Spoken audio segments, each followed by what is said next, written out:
Adjoint du groupe BVA, François Boulot, avocat et porte-parole des Gilets jaunes de Rouen, et Jérémy Clément, Gilets jaunes, président de l'association Les Ronds-Points du Cœur. Jérémy Clément, cette association Les Ronds-Points du Cœur, est-ce qu'elle a vocation à se transformer en une liste pour les élections européennes ? Absolument pas. C'est une association qui a été montée sous la loi de 1901, donc sans possibilité de... Non, pas du tout. D'accord. Pas du tout. Elle a plutôt pour vocation d'aller... vous savez, depuis le début du mouvement, ou pour certains gilets jaunes qui ont été médiatisés, on reçoit des coups de fil de gens connus et pas connus qui veulent nous donner de l'argent. C'est aussi des gilets jaunes, c'est des gens du peuple. Et il fallait pouvoir les recevoir, il fallait pouvoir recevoir cet argent. Après en avoir parlé nationalement, parce qu'on a des groupes de travail sur tout le territoire, je dirais même qu'on est partout en Europe maintenant, puisqu'on est en relation avec beaucoup de gilets jaunes d'Europe. Et on s'est concerté, on s'est dit qu'il était bien de pouvoir monter une association nationale, donc les Ronds-Points du Cœur, qui puisse regrouper toutes les associations avec lesquelles on est en contact et pas, de pouvoir par une simple adhésion gratuite pouvoir développer le projet qui en dehors des dons est le suivant. C'est une université populaire qu'on veut créer à travers tout ça, et de l'entraide. L'entraide, tout ce qu'on va faire existe déjà hormis l'université populaire. La seule différence, c'est que l'horizontalité dont le peuple a besoin pour pouvoir être responsable et continuer d'éveiller les consciences. Ce qu'on a fait, c'est qu'on a mis un président, des secrétaires, un trésorier. Chaque voix est unique, donc ça veut dire que moi-même, je suis remplaçable pour quelque chose. Je veux dire, après, je ne verrai pas l'utilité d'enlever quelqu'un qui aide son prochain, à moins que ce quelqu'un aide encore plus. Alors, l'idée, elle est là, avec des responsables et des trésoriers partout. Ça, c'est voilà. de l'entraide, très clairement, on comprend bien. Est-ce que pour vous, Jérémy Clément, les Gilets jaunes ont leur place sur des listes dans le scrutin des élections européennes qui arrivent ? Alors, pour moi, non. Maintenant, ça va arriver, c'est sûr, et je vais pouvoir vous donner des noms si vous voulez des noms. Maintenant, je vais vous reformuler la question autrement sous deux formes. Est-ce que les gilets jaunes qui sont laissés sur le quai dans des villes désertiques depuis très longtemps, je parle de la campagne, continuent de rester sur les quais et regardent le train passer, ou est-ce qu'ils vont monter dans le train pour se bouger les fesses et obtenir un jour une liberté, un droit de vivre et de construire sa vie honorablement, comme on le fait là, mais en survivant? Premier exemple. Deuxième exemple, on a demandé à personne, quand on est allé le 17 novembre dans la rue, pour manifester notre désarroi. Il y a toutes les classes sociales sur les ronds-points, dans les manifestations. Vous avez pas quelqu'un. Vous avez, nous dans l'association, j'ai un retraité de la fonction publique qui gagne 550 € par mois. Sa femme, elle touche pas grand-chose non plus, et ça va bien être sucré dans longtemps. Ça, c'est des gens qui ont besoin non seulement d'une association qui va pouvoir aider à payer des factures en retard pour tous les gilets jaunes qui sont allés sur les ronds-points depuis le début, et qu'on fait en sorte que nous, parce que moi j'ai commencé le lendemain, il a fallu que je m'informe et que j'oublie mon égoïsme pour aller dans la rue et me dire que ce combat c'était le nôtre en entier. Voilà. François Boulot, votre regard sur ces gilets jaunes. Alors, 29 associations déposées en préfecture jusqu'à présent. On en a contacté beaucoup d'entre elles. Certains ont une ambition politique. Est-ce que la place des gilets jaunes, c'est la même question, est dans ce scrutin européen au mois de mai prochain? Non, je ne crois pas. Je me suis déjà exprimé à plusieurs reprises à ce sujet. Je crois que ce serait une erreur parce que, en réalité, nous le savons bien, le Parlement européen n'a malheureusement aucun pouvoir de légiférer, si bien que, présenter une liste aux européennes irait directement à l'encontre de l'objectif seul et unique de la mobilisation des Gilets jaunes depuis le 17 novembre, obtenir des avancées concrètes et immédiates sur le plan politique, ce qui veut dire obtenir un changement de cap politique. Changement de cap politique du gouvernement actuel a priori. Donc vous n'appelez pas spécialement non plus à la démission de ce gouvernement, vous lui demandez de changer de cap, pour reprendre cette expression. Moi je dis une chose très simple, la balle est dans le camp du pouvoir exécutif. Si bien qu'aujourd'hui il a le choix, il connaît nos revendications, que j'ai déjà eu l'occasion également de synthétiser.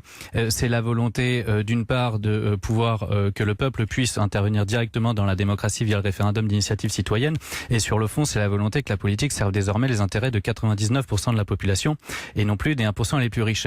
Maintenant que le pouvoir exécutif connaît ces revendications de manière très claire, soit il lui appartient de suivre désormais ces revendications, et ça suppose de remettre en cause tous les dispositifs fiscaux qui ont été adoptés au début du quinquennat Macron au bénéfice des 1% les plus riches, c'est-à-dire le CICE, la flat tax, l'exit tax et l'ISF. Mais si le pouvoir exécutif ne le souhaite pas ou ne s'en estime pas capable, alors la seule sortie possible de cette crise est une sortie institutionnelle, c'est-à-dire retourner aux urnes. Et là, le président de la République a le choix, soit il dissout l'Assemblée nationale, soit il consulte le peuple par référendum en engageant expressément son mandat, à l'image de ce qu'avait fait peut-être le plus grand homme d'État français du XXe siècle, c'est-à-dire le général de Gaulle. Édouard Le Cerf, cela dit, c'est synthétique. On a pu balayer plusieurs des aspects de la mobilisation des Gilets jaunes avec Jérémy Clément et François Boulot. Vous avez aussi rappelé tout à l'heure qu'il y a un total de 100.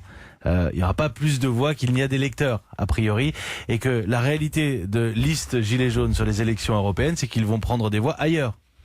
Alors, sans oublier les abstentionnistes. Oui, voilà, exactement. Il y a deux dimensions. Vous avez raison de le rappeler. La première dimension, c'est s'il y a des listes, une ou des listes Gilets jaunes. Déjà, ça fera une énorme différence. Deux listes Gilets jaunes veut dire qu'il n'y a pas effectivement un mouvement, deux mouvements. Et donc il y a répartition et donc ensuite le fait de pouvoir atteindre le niveau à partir duquel vous pouvez avoir des représentants sera sans doute plus compliqué. Ensuite, est-ce que ça va mobiliser un certain nombre de Français dont on a dit qu'ils étaient en dehors du champ politique jusque-là, qu'ils ont trouvé avec ce mouvement-là une capacité à pouvoir s'exprimer d'une manière non directement politique, en tout cas politique au sens transmission à travers l'élection. Est-ce qu'ils vont se mobiliser? C'est une vraie question. Il faut savoir que l'élection européenne, vous vous souvenez, est une des élections les moins participantes. Il y a environ, voire un peu moins en France, de 50% d'électeurs qui se déplacent. Est-ce que ça va amener un quota supplémentaire d'électeurs qui ne se déplaçaient plus pour cette élection européenne? C'est une vraie question. Ensuite, bien sûr, ça va prendre des voix. En tout cas, la somme à 100% sera différente si tant est que des listes Gilets jaunes agrègent un nombre un pourcentage suffisamment important. Ce qui est intéressant, lorsqu'on regarde, il y a eu des sondages, pas de chez nous, mais des sondages qui ont été réalisés sur est-ce que c'est bien ou pas bien d'avoir des listes Gilets jaunes. Et là, c'est très intéressant parce que vous avez deux regards possibles. D'abord, un premier regard qui est un peu celui de l'étonnement, en voyant en quelque sorte que ceux qui sont le plus favorables à la création des listes Gilets jaunes sont ceux qui se disent proches des partis qui en souffriraient le plus. Je m'explique, encore une fois. Non, mais c'est essentiel comme point. Voilà, c'est essentiel. Il faut être très clair là-dessus. Voilà. Les listes Gilets jaunes aideraient Emmanuel Macron. D'une certaine manière, oui, mais ce qui est intéressant, c'est que les sympathisants d'Emmanuel Macron disent « je ne veux pas de liste Gilets jaunes », alors que d'une certaine manière, électoralement, elles auraient intérêt en quelque sorte, puisque le pourcentage, effectivement, de dispersion des voix serait plus important, on va dire aujourd'hui, sur les listes potentielles du Rassemblement national et les listes de la France insoumise. 19h38. Europe 1. Bien entendu, chuchoter tout doucement à l'antenne. On va juste faire une petite pause parce que je pense que vous avez dit un point essentiel, Édouard Le Cerf, de cette question des listes Gilets jaunes aux européennes ou non. À quoi ça sert finalement d'avoir une liste aux européennes? Il est 19h38. Je vois que Jean aussi est en attente au 39-21. Nous revenons dans quelques petites secondes. Adjoint du groupe BVA, Jérémy Clément, Gilets jaunes, président de l'association Les Ronds-Points du Cœur, et François Boulot, avocat et porte-parole des Gilets jaunes de Rouen. Voilà, je vous ai coupé. Édouard Le Cerf soulignait un point important. Une liste Gilets jaunes handicaperait surtout les partis politiques qui sont peut-être plus proches du mouvement et renforcerait la République en marche. Nous en étions là. François Boulot, vous vouliez répondre? Oui, parce que j'abonde totalement dans le sens de Monsieur Le Cerf. Effectivement, la présentation d'une liste Gilets jaunes aux élections européennes viendrait affaiblir les partis d'opposition, si bien que c'est le parti de la majorité, la République en marche, qui gagnerait ces élections, qui arriverait en tête, et évidemment, il se jetterait sur l'occasion pour venir dire bien tout cela relégitime leur politique et légitimerait la reprise de la marche en avant vers les réformes du quinquennat, alors que précisément la mobilisation des Gilets jaunes vise à mettre un coup d'arrêt définitif aux réformes qui sont envisagées, notamment la réforme de l'assurance chômage ou du régime des retraites qui va tous nous impacter très négativement, mais également à détricoter ce qui a été fait. Pour vous, l'action, elle reste sur le terrain. Ça reste très politique, mais elle reste sur le terrain, dans la mobilisation telle que nous la connaissons, pas forcément en passant par les urnes. Jérémy Clément. Oui. Vous vouliez répondre, je j'ai plein de choses à dire. Allez-y, mais plus près du micro, par contre. Vous doutez bien que j'ai plein de choses à dire. Après, moi aussi, je suis d'accord avec François. Je suis d'accord avec Monsieur Le Cerf. Maintenant, est-ce qu'on a déjà vu une liste aujourd'hui, on parle d'opposition, donc ça va rien changer. On a étudié, nous, les Gilets jaunes, un peu partout en France, tous les cas de figure, avec ou sans Gilets jaunes. On en revient toujours à la même chose. La République en marche place ses pions, continue d'avancer sur la scène européenne, et continue d'avoir la mainmise sur tout, et continue d'être le numéro 2 de Bruxelles et de ses présidents et de ses élus. Maintenant, si demain vous avez une liste européenne de Gilets jaunes qui est construite, qui a les fonds, qui a la parité, et qui va dire voilà, nous, effectivement, on n'y connaît rien ou presque. Notre programme est celui des revendications qui concernent le pays, mais on est en train de se forger pour quelque chose de plus plus grands qui concernent le pays, notamment les communales. Petit 1. Petit 2. Effectivement, on n'aura peut-être pas suffisamment de sièges. Quand je dis on, ça concerne les gilets jaunes. Ceux qui veulent, en tout cas pour ça, ou qui sont en train de se poser la question. Ça concerne pas les gilets jaunes qui sont pas prêts encore à l'entendre. Et je le comprends, puisque j'en faisais aussi partie il y a 5 jours. Je voulais rien entendre. Et d'ailleurs, c'est pour ça que j'étais pas à Marseille. C'est que je savais que ça allait se politiser, que j'étais pas encore prêt à l'entendre. À Marseille où tous mes amis gilets jaunes sont allés. Shainian, ouais, bien sûr. Gilets jaunes, le mouvement, un homme extraordinaire. mouvement. Un homme extraordinaire. De toute façon, aujourd'hui, j'ai rencontré beaucoup de gilets jaunes avec qui je me chamaille, mais j'en ai pas rencontré un avec qui on n'est pas d'accord. Changer le monde.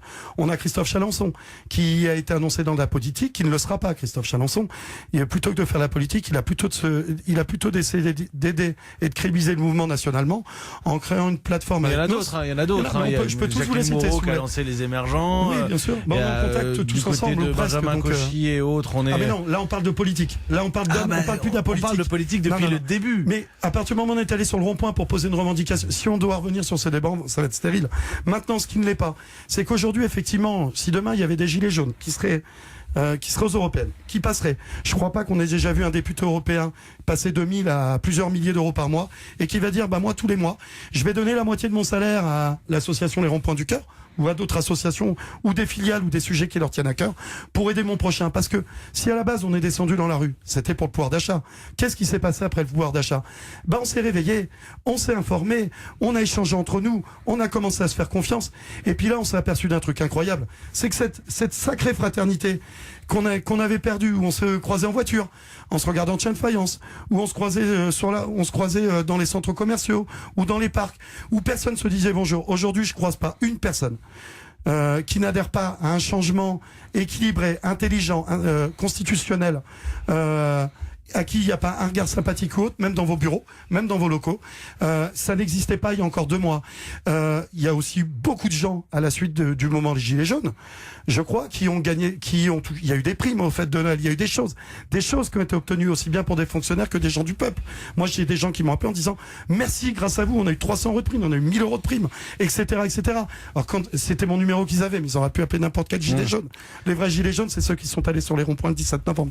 Édouard Le Cerf, d'abord juste parce qu'on parlait des européennes et de la transformation politique vers les européennes, mais parce que il y a une dissociation qui est faite entre les gilets jaunes. Vous m'avez dit Benjamin Cauchy, non, lui c'est de la politique, mais c'est très politique ce qu'ils font là, justement, ce qu'ils décrivent, y compris. Excusez-moi, mais Benjamin Cauchy, c'est le seul gilet jaune que j'ai croisé dans les médias qui m'a pas serré la main, pas dit bonjour. Ça fait quand même bizarre pour un gilet jaune fraternel. Édouard Le Cerf. Oui, la question est de savoir qu'il y ait ou pas une liste de gilets jaunes est une question importante. Alors vous parliez avoir des élus. Je vous rappelle qu'il faut avoir 5% de l'ensemble des voix pour pouvoir avoir des élus. Il faut avoir 3% pour être remboursé de ses frais de campagne. Ça, c'est un autre élément parce que vous parliez, oui, il faut du temps, il faut de l'argent pour pouvoir faire une campagne. C'était 4, vous voyez, je suis pas très bien informé. C'est 3%. Mais ce niveau de 5% est important. Après, ça veut dire quoi? Ça veut dire que le mouvement des Gilets jaunes ou ce mouvement des Gilets jaunes, une partie des Gilets jaunes qui irait vers les élections, ça veut dire qu'il y a une forme d'apprentissage à pouvoir accepter qu'un certain nombre de revendications soient réduites au plus petit dénominateur commun. Parce que les partis politiques, en même temps. Non, mais les partis politiques sont organisés, la Constitution de la Cinquième République veut pour qu'ils amènent effectivement au pouvoir des idées, mais il y a une plateforme d'idées sur laquelle on va dire chacun s'entend. Alors les grands partis politiques avec leur histoire sont arrivés à des formes de consensus, à des formes de réduction.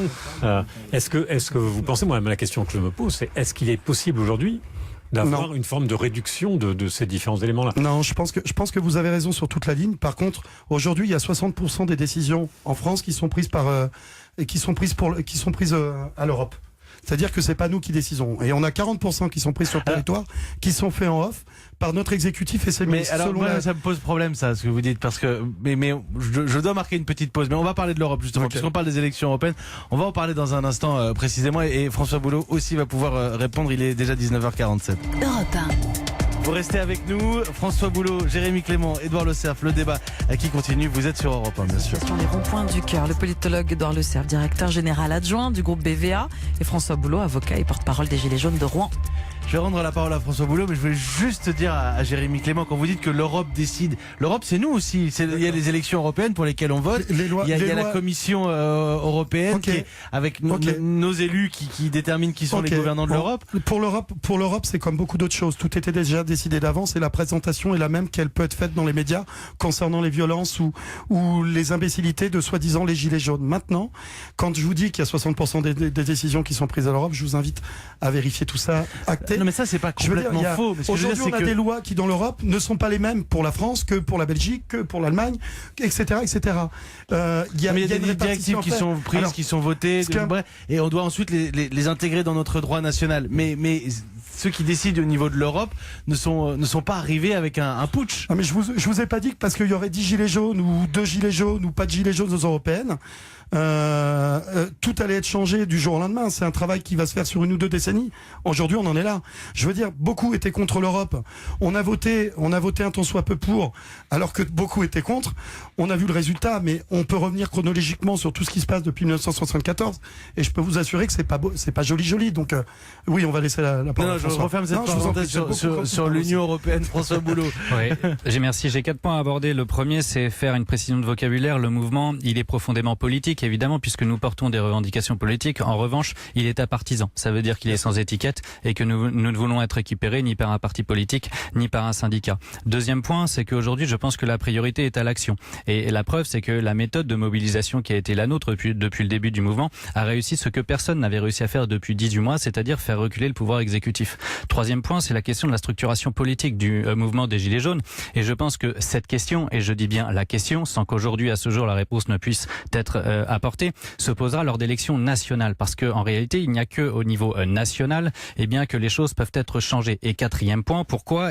Parce que effectivement, il y a un cadre européen qui s'applique aujourd'hui à notre pays et à l'ensemble des pays membres de l'Union européenne, qui sont constitués par les traités européens, qui fixent une certaine politique économique, qui nous condamne à l'austérité et nous oblige à respecter notamment la règle du déficit de 3% du PIB. Mais ça n'est que par l'émanation des pouvoirs exécutifs des différents membres de l'Union européenne que nous pouvons infléchir ces traités européens, les modifier, les changer et faire pression pour que la Commission européenne de Bruxelles change enfin sa politique. C'est la raison pour laquelle je dis pas de liste européenne parce que le Parlement n'a aucun pouvoir de légiférer. La question de la structuration politique se posera au moment d'élections nationales parce que les élections nationales, prendre le pouvoir au niveau du pouvoir exécutif au sein de notre pays est le seul moyen de véritablement influer et changer cette politique de l'Union européenne qui est en train de condamner les peuples au profit des actionnaires et des banques.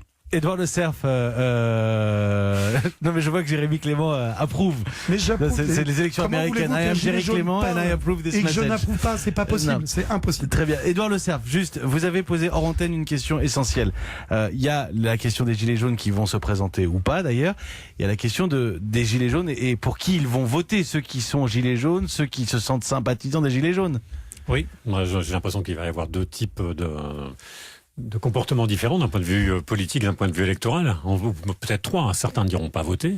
Certains, s'il y a une liste de gilets jaunes, choisiront de voter pour cette liste de gilets jaunes ou pour une de ces listes de gilets jaunes. Et d'autres choisiront de rester peut-être fidèles à un parti politique. C'est vrai que c'est important. Il sera aussi important au moment où on décryptera la manière dont ces élections européennes se seront passées, de voir, puisque aujourd'hui on peut, en fonction de la sympathie à l'égard du mouvement ou du souhait de voir ce mouvement se poursuivre, il sera intéressant de voir quel aura été le comportement électoral de ceux qui se disent proches des Gilets jaunes. Moi, ça m'intéresserait de savoir ce que l'un et l'autre... Bah oui, c'est vrai, parce que je vous demande si vous vous présentez, vous me dites non, mais est-ce que vous voterez pour mais je crois qu'à l'image des dernières élections législatives de 2017, où l'abstention avait dépassé 50%, j'ai les chiffres, François. Voilà, nous aurons une énorme abstention lors de ces élections européennes, parce qu'en réalité, les gens ne croient plus dans les partis politiques actuels. Si bien que la seule avancée aujourd'hui, la seule possibilité de faire avancer les choses dans ce pays, c'est de continuer la mobilisation. Les gens l'ont parfaitement compris, et c'est pour ça que lorsque il était déclaré dans les médias que le mouvement s'essoufflait pendant les fêtes, les gens ont eu à cœur d'envoyer un signal extrêmement fort samedi dernier au pouvoir exécutif. Nous sommes toujours là, nous sommes mobilisés extrêmement nombreux et nous repartons 2 fois plus fort que la semaine dernière. Jérémy Clément. Oui, j'ai les chiffres pour les abstentions, c'est assez énorme. Vous avez déjà les chiffres de l'abstention prochaine? Non, oui, parce que ça m'intéresse. C'est fini, mais on a les chiffres de l'abstention. J'ai les chiffres pour les élections de Macron en 2017. 47 582 000 inscrits. Deuxième tour, 35 467 000. Les votants, il y a eu 12 millions, un peu plus de 12 millions d'abstentionnistes. Et le texto que un ami jaune m'a envoyé qui s'appelle Claude, il m'a dit il manque 16 200 000 580 Français à convaincre, à rassembler. À toi de jouer, il m'a dit, comme si je me présentais sur une liste européenne. Très rapidement, je vous donne le mot de la fin. Je peux pas aller vérifier les chiffres. Hop, ils sont là, l'abstention est importante. 16 millions. C'est compliqué. C'est plus de 50%. L'analyse électorale, c'est compliqué. Et pas de carte d'électeur. Une partie de ce que j'entends est compliquée. C'est-à-dire qu'on ne peut pas à la fois dire je ne participe pas aux élections et ensuite dire l'élection ne compte pas parce que je n'y ai pas participé. Ça me semble un tout petit peu paradoxal. Il y a un autre volet qu'on n'a pas eu le temps d'évoquer. Ce sera pour un autre soir. Et je suis désolé pour Jean qui a attendu un moment que je ne pourrais pas prendre ce soir en direct. C'est la présence de Gilets jaunes sur d'autres listes. Mais le débat est déjà terminé. Nous sommes pris par le temps. Merci à vous trois. Édouard Le Cerf, politologue, directeur général adjoint du groupe BVA. Jérémy Clément, Gilets jaunes, président de l'association Les Ronds-Points du Cœur. Et François Boulot, avocat, porte-parole des Gilets jaunes de Rouen en Normandie. Merci à vous trois. 19h55. Émilie Mazoyer.